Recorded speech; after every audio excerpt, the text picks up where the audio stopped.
በነገራችን ላይ እንደዚህ አይነት ኮሜንት ሰሞኑን በጣም በብዛት በስልክ የተደወለ እየተጠየቁ ነው የሚገኘው። ምናልባት እንግዲህ ሁሉም ሰው የተቸገረው ነገር መፍትሄ የሚመስል ነገር ሲመጣለት ይጓጓልና ከጉጉት የተነሳ አብዛኛዎቻችሁ ኤሌክትሪክ ሲኖትራክ እንዴት ነው አዲሱን እንዴት አየው እያላችሁ ነው።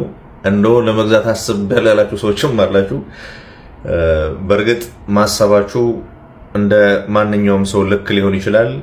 ቴክኒካል መረዳት ያለባችሁ ነገር ግን አሁን ኢትዮጵያ ባለችበት ተጨባጭ ሁኔታ ልክ አሁን ይሄን አምጥተው ይመስለኛል የኤርፖርት ፕሮጀክት ላይ ነው የገባው። ለአንድ ፕሮጀክት ቅድመ ዝግጅት ተደርጎ የቻርጂንግ ፋሲሊቲ ተሟልቶለት ከገባ ነው እንጂ እንደ ማንኛውም መኪና ነዳጅ እየሞላችሁ እንደምትንቀሳቀሱበት ወይም ደግሞ በቤታችሁ ቻርጅ አድርጋችሁ እንደምትንቀሳቀሱበት አይነት ሊሆኑ አይችሉም።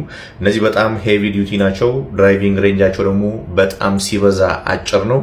ድራይቪንግ ሬንጃቸው ማጠሩ ብቻ ሳይሆን የባትሪ ካፓሲቲያቸው በጣም ሂውጅ የሚባል ባትሪ ካፓሲቲ ያላቸው። ኖርማል ኤሌክትሪክ መኪና ላይ 30 ኪሎዋት አወር 50 ኪሎዋት አወር፣ ትልልቆቹ ላይ 80 እና 90 ኪሎዋት አወር ነው ያለው።